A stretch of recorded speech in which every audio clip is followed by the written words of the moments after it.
मेधावी छात्र सम्मान समारोह में बोले CM Pushkar Singh Dhami. Midday meal योजना को लेकर की बड़ी घोषणा। कांग्रेस के नेशनल कॉन्फ्रेंस से गठबंधन पर सीएम धामी का वार। राहुल गांधी से पूछे 10 सवाल, कहा गठबंधन से कांग्रेस का आरक्षण विरोधी चेहरा सामने आया। शिक्षा मंत्री धन सिंह रावत ने की घोषणा, अगले साल से हर ब्लॉक के 10 मेधावी छात्र छात्राओं को भारत दर्शन कराएगी सरकार। अंकिता मर्डर केस में एसआईटी की विवेचना, अधिकारी की गवाही पूरी, अब 30 अगस्त को होगी अगली सुनवाई। बद्रीनाथ केदारनाथ मंदिर समिति की पूर्व अध्यक्ष अनुसुईया प्रसाद का निधन। जनसंघ के प्रखर नेता थे अनुसुईया प्रसाद। देहरादून समेत कई जिलों में भारी बारिश का येलो अलर्ट। बद्रीनाथ हाईवे बंद, 600 यात्री फंसे। आप देख रहे हैं के न्यूज, खबरों का सारथी। नमस्कार, आप देख रहे हैं के न्यूज इंडिया। मैं हूं आपके साथ गरिमा बाजपेयी। खबर उत्तराखंड की शुरुआत करेंगे कुछ खास खबरों के साथ में, लेकिन उसके बीच देहरादून से एक बड़ी खबर सामने आ रही है। देहरादून से बड़ी जानकारी आपको बता दें, सीएम पुष्कर सिंह धामी के आज के क्या कार्यक्रम है, सबसे पहले वो जान लेते हैं। बड़ी खबर आपको हम बता रहे हैं।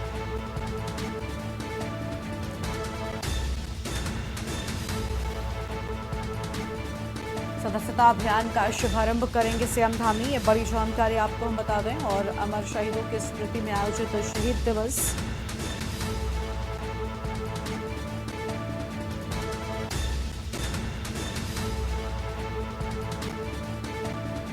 बड़ी खबर आपको हम बता रहे हैं। सदस्यता अभियान का शुभारंभ करेंगे सीएम पुष्कर सिंह धामी।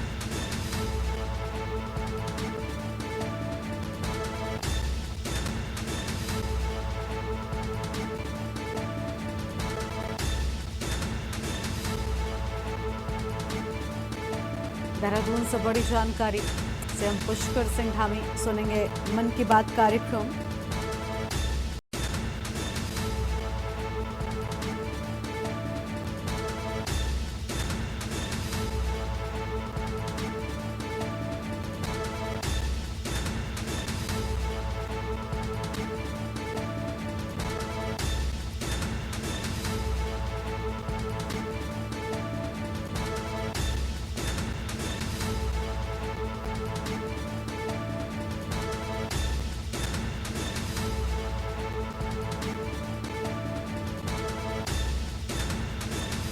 तो यह हम खबर आपको हम बता रहे हैं।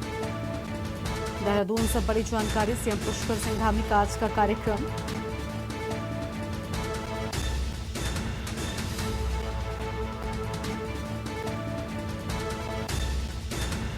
सदस्यता अभियान की शुरुआत करेंगे सीएम पुष्कर सिंह धामी।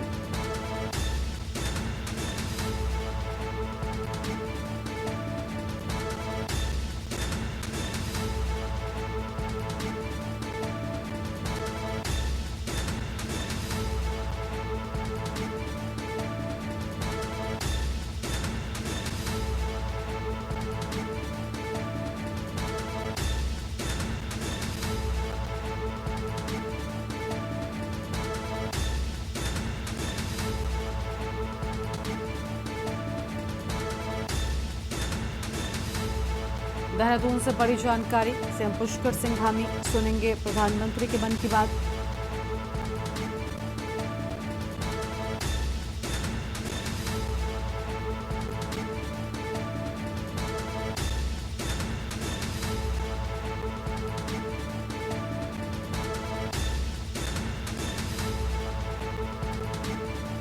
और इसी खबर पर बातचीत के लिए हमारे साथ में हमारे संवाददाता अंकित काला जुड़ चुके हैं देहरादून से। अंकित, आज मुख्यमंत्री का पूरा कार्यक्रम क्या रहने वाला है, पूरी जानकारी क्या है उनके शेड्यूल से जुड़ी आपके पास?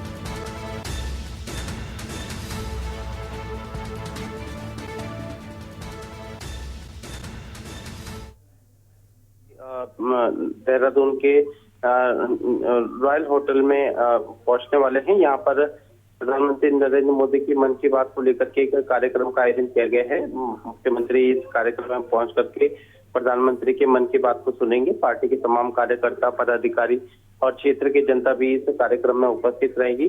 तो मुख्यमंत्री इसमें अब से थोड़ी देर में पहुंचने वाले हैं और प्रधानमंत्री के मन की बात कार्यक्रम के समापन के बाद मुख्यमंत्री का एक संबोधन भी होना है। इसके बाद फिर मुख्यमंत्री का अल्मोड़ा पहुंचने का कार्यक्रम है। अल्मोड़ा में करीबन 1:30 बजे मुख्यमंत्री पहुंचेंगे।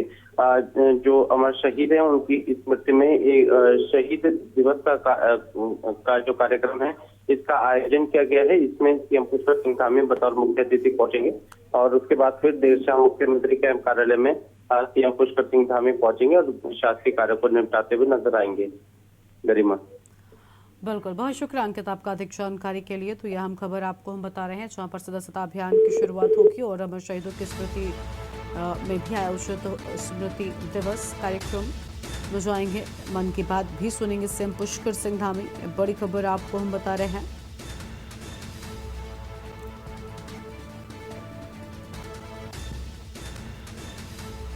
अमर शहीदों की स्मृति में आयोजित शहीद दिवस कार्यक्रम।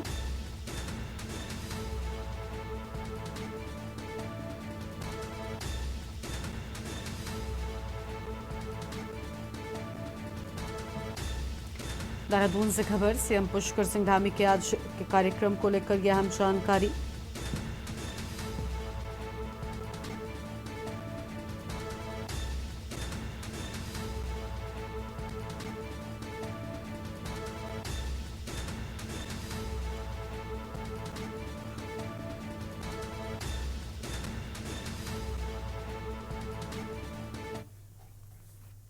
आगे बढ़ेंगे खबरों की ओर। अगली खबर देहरादून से है जहां पर विपक्ष ने धामी सरकार पर आरोप लगाया है। विपक्ष ने गैरसैंण की उपेक्षा का आरोप लगाया। सीएम धामी ने कहा अगला बजट सत्र गैरसैंण में आयोजित करेंगे और ज्यादा से ज्यादा दिन का सत्र होगा। 10 दिन से ज्यादा का भी सत्र करेंगे। बड़ी जानकारी आपको हम बता रहे हैं जहां पर यह अहम जानकारी सामने आई है।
तो 10 दिन से ज्यादा का भी सत्र करेंगे। ये बड़ी जानकारी सामने आई है। आम खबर आपको हम बता रहे हैं।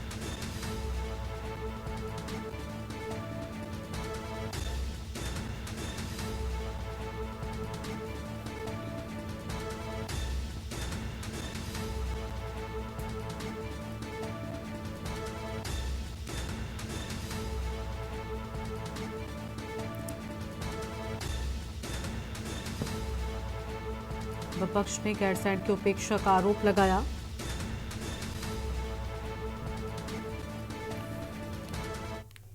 रुद्रप्रयाग से अगली खबर है। अगस्त्यमुनि टापू पर फंसे युवक का हुआ रेस्क्यू। एसडीआरएफ की टीम ने युवक का किया रेस्क्यू।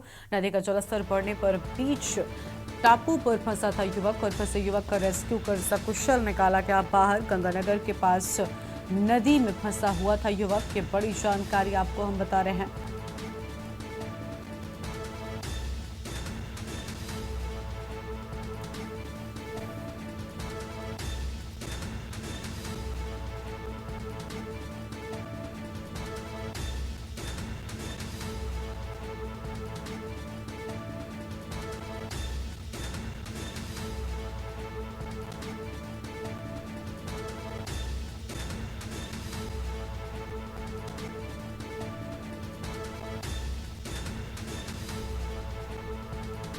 रुद्रप्रयाग से खबर, अगस्त्यमुनि टापू पर फंसे युवक का रेस्क्यू किया गया।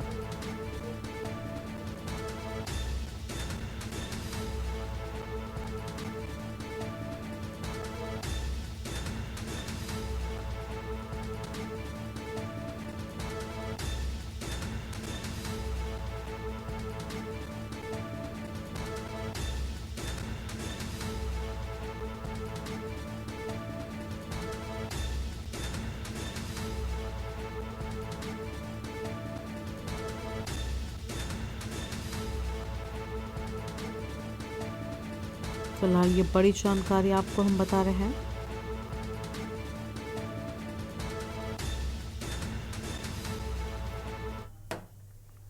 विकासनगर से अगली खबर है। डंपर और पिकअप की भीषण भिड़ंत हो गई है। भिड़ंत में पिकअप के परखच्चे उड़ गए। पिकअप का चालक और परिचालक गंभीर रूप से घायल हो गया है। वाहन में फंसे घायलों को कटर से काटकर बाहर निकाला गया। घायलों को हायर सेंटर रेफर किया गया है। हिमाचल से सेब लेकर देहरादून जा रहे थे।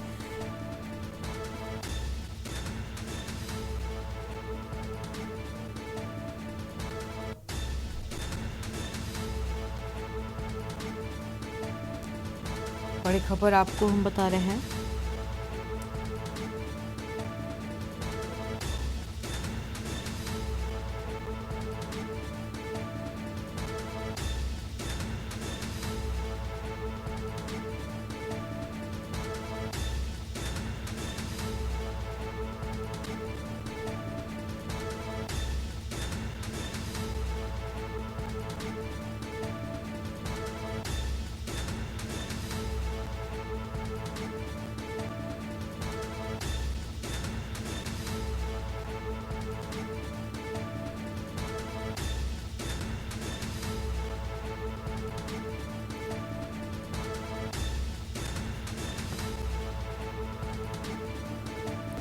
तो यह हम खबर आपको बता दें। नींद आना बताई जा रही दुर्घटना की वजह सहसपुर थाना क्षेत्र के लक्ष्मीपुर गांव में हुई दुर्घटना।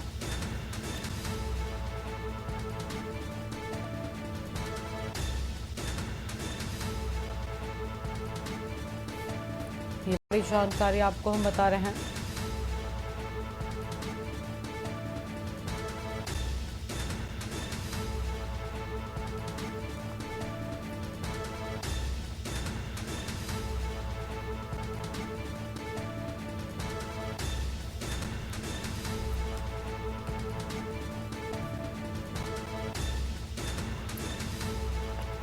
पिकअप का चालक और परिचालक गंभीर रूप से घायल हुआ। घायलों को हायर सेंटर रेफर कर दिया गया है।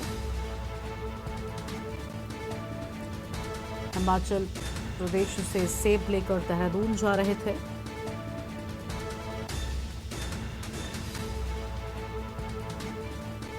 और नींद आना हादसे की वजह बताई जा रही है। एक बड़ी खबर आपको हम बता रहे हैं।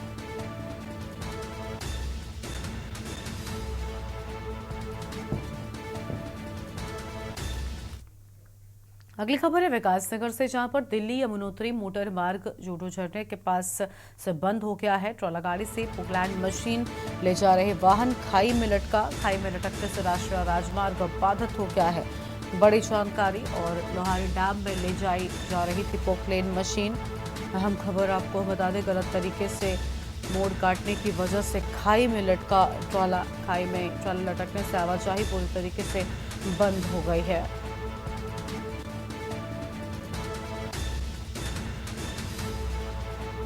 राष्ट्रीय राजमार्ग विभाग मार्ग खोलने के प्रयास में जुटा हुआ है।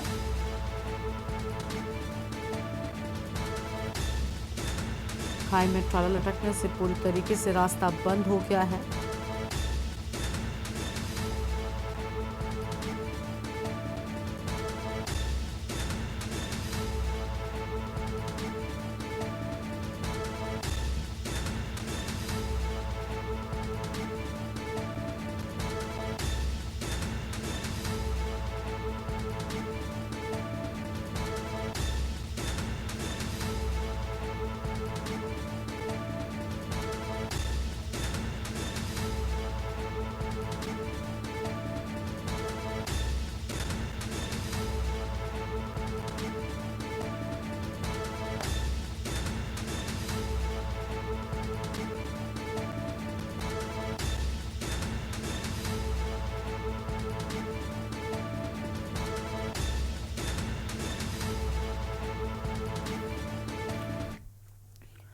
चमोली से अगली खबर है, जहां पर गोपेश्वर जिला अस्पताल में हंगामा हुआ। ऑपरेशन के दौरान सर्जन ने मरीज के परिजनों से कहा, अब ऑपरेशन करना अकेले मेरे बस में नहीं, मरीज को हायर सेंटर के लिए रेफर करना होगा। परिजनों ने सर्जन की लापरवाही पर जमकर हंगामा किया है। जिला अस्पताल में ग्रामीणों ने किया हंगामा देखकर अस्पताल प्रबंधन ने एयर एम्बुलेंस के लिए कहा। एम्स ऋषिकेश ले जाकर बेहतर उपचार का दिया आश्वासन। और सर्जन भी हेलीकॉप्टर से मरीज के साथ एम्स पहुंचे। एम्स ऋषिकेश में उपचार के लिए भर्ती कराया गया है। तो यह अहम खबर आपको हम बता दें।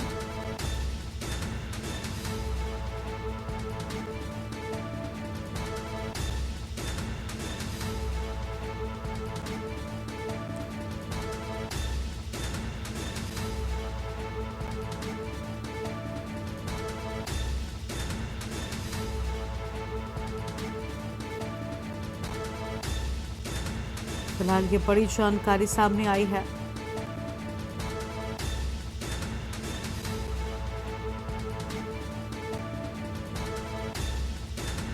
सर्जन भी हेलीकॉप्टर से मरीज के साथ पहुंचे हैं।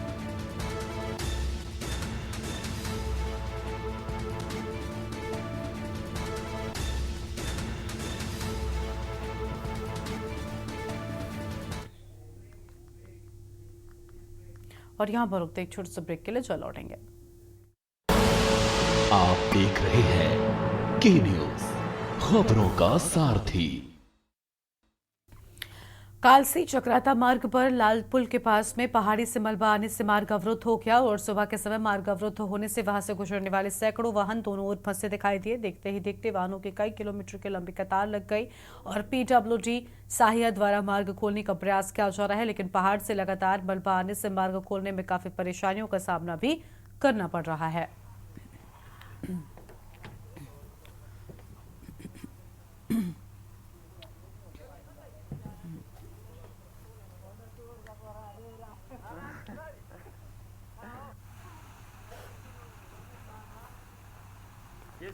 ये सब आएगा अभी नीचे। गैरसैंण विधानसभा सत्र में हल्द्वानी विधानसभा की समस्याओं को पुरजोर से उठाने और अपने प्रश्नों को पुरजोर तरीके से विधानसभा में रखने को लेकर हल्द्वानी विधानसभा के विधायक सुमित हृदयेश के हल्द्वानी आगमन पर उत्साहित तमाम कांग्रेस कार्यकर्ताओं ने कांग्रेस के महानगर अध्यक्ष गोविंद बिष्ट के नेतृत्व में सुमित हृदयेश का स्वागत किया और विधानसभा सत्र में अपनी विधानसभा की समस्याओं को रखने को लेकर धन्यवाद भी दिया। वहीं इस मौके पर तमाम कांग्रेस कार्यकर्ताओं ने एक बैठक भी की है, जिससे कांग्रेस की आगामी रणनीति को लेकर चर्चा की गई है।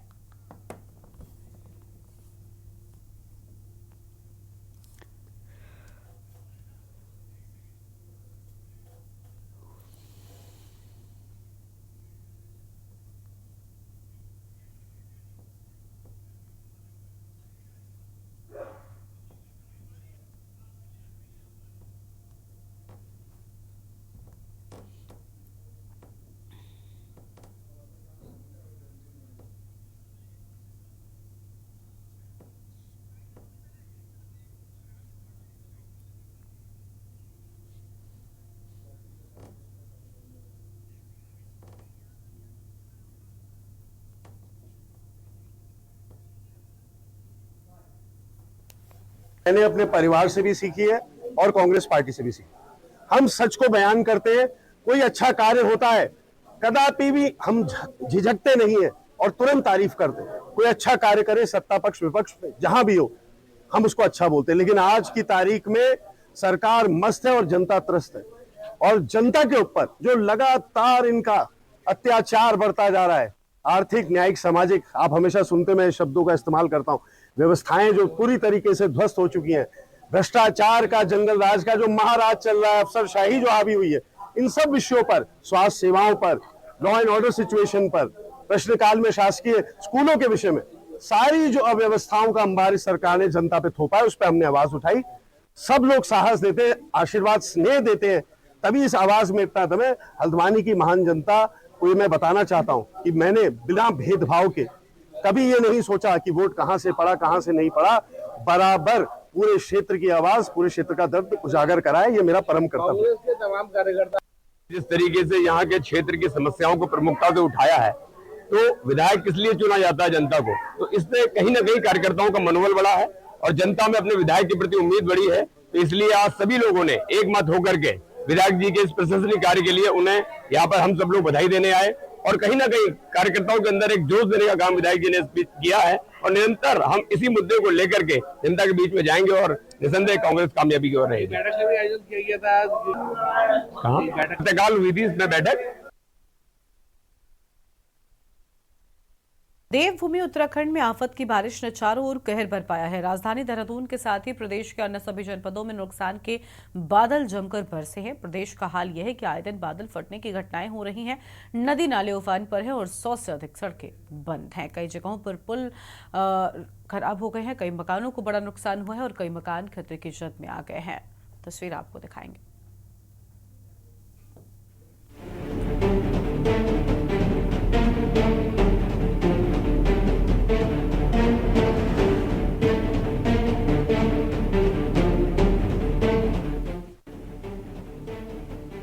उत्तराखंड में आफत की बारिश का कहर लगातार जारी है। भारी बारिश से राज्य को भारी नुकसान हुआ है। अब तक 5000 करोड़ से अधिक के नुकसान का अनुमान है। मानसून की बारिश ने चारों ओर कहर बरपाया है। राजधानी देहरादून के साथ ही प्रदेश के अन्य सभी जनपदों में नुकसान के बादल जमकर बरसे हैं। प्रदेश का हाल ये है कि आए दिन बादल फटने की घटनाएं हो रही हैं। नदी नाले उफान पर हैं। 100 से अधिक सड़कें बंद हैं। जगह जगह पुल बह गए हैं। कई मकानों को भारी नुकसान है और कई मकान खतरे की जद में आ गए हैं। लगातार हो रही भारी बारिश ने शासन प्रशासन की चिंता बढ़ा दी है। इस बीच मुख्यमंत्री ने एक बार फिर टिहरी पहुंचकर आपदा से हुए नुकसान का जायजा लिया है। उन्होंने आपदा प्रभावितों को हर संभव मदद का आश्वासन दिया है। भी जो गांव जहां पर भी इस प्रकार की संभावना या जिस प्रकार की आपदा की संभावना है, उन सभी स्थानों का आकलन कर लें और किन कारणों से ये आपदा आ रही है ये भी जरूर देख लें। और जो आपदा से पीड़ित हैं या आपदा से प्रभावित हैं उनको तत्काल सहायता करी जाए। और जो पुनर्निर्माण के कार्य हैं, आपदा से प्रभावित होने के कारण से जो नुकसान हुआ है उसको तत्काल किया जाएगा। उसमें कहीं पर भी किसी भी स्तर पर धन की कमी नहीं आने दी जाएगी। हमारा प्रयास होगा कि कम से कम जो है जो भी नुकसान हुआ है उस नुकसान को जल्दी से जल्दी जो है पुनर्निर्माण किया जाए। आप अगर मेरा रिकॉर्ड उठा के देखेंगे तो मैं हमेशा सुनती हूँ, ऐसा नहीं है कि मैं नहीं सुनती हूँ। 310 की उनकी हर एक जितनी बार भी आई है उनको उसको मैंने 58 में परिवर्तित करके सुना है।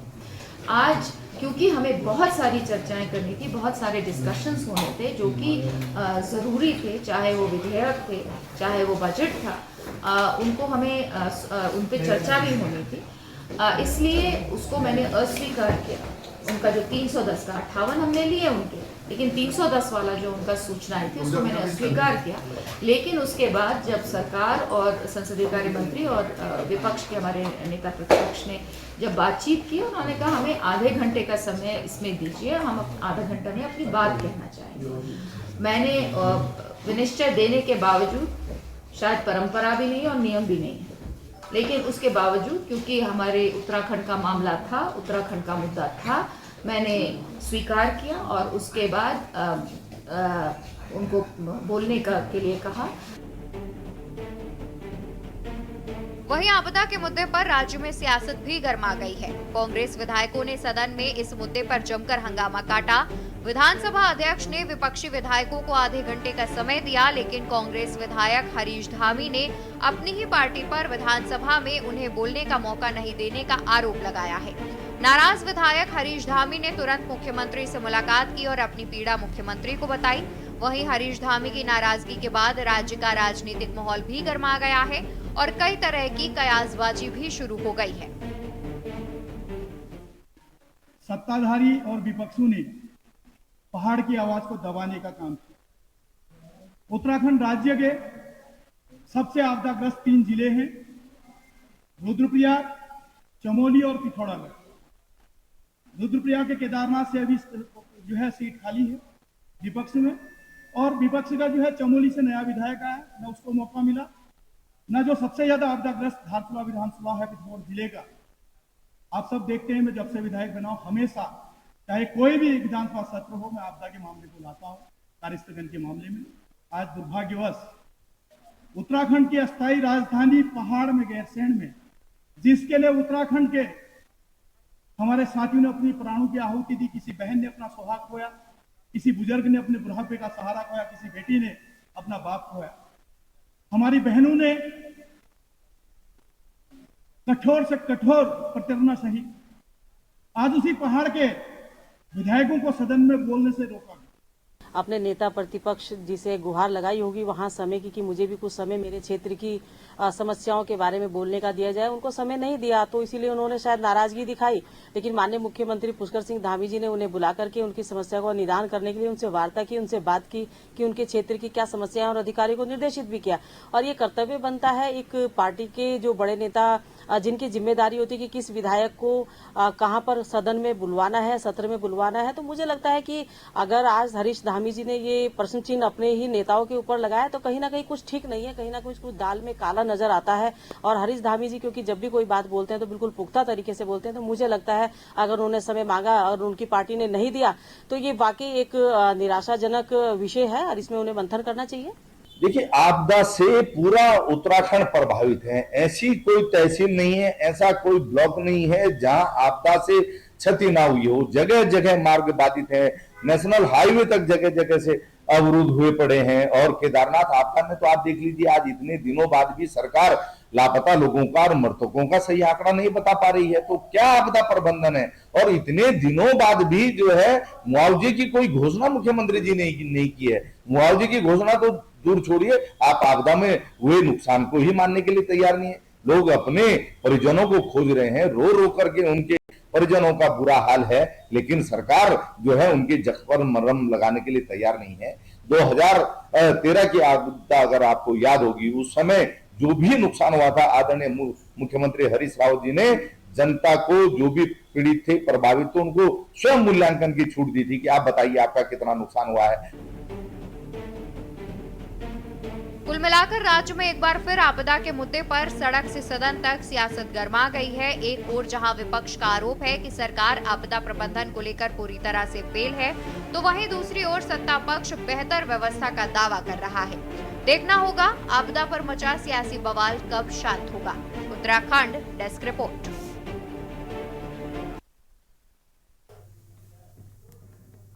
और इस बुलेटिन में इतना ही। आप देखते रहिए न्यूज़ इंडिया। नमस्कार। आप देख रहे हैं के न्यूज़, खबरों का सारथी।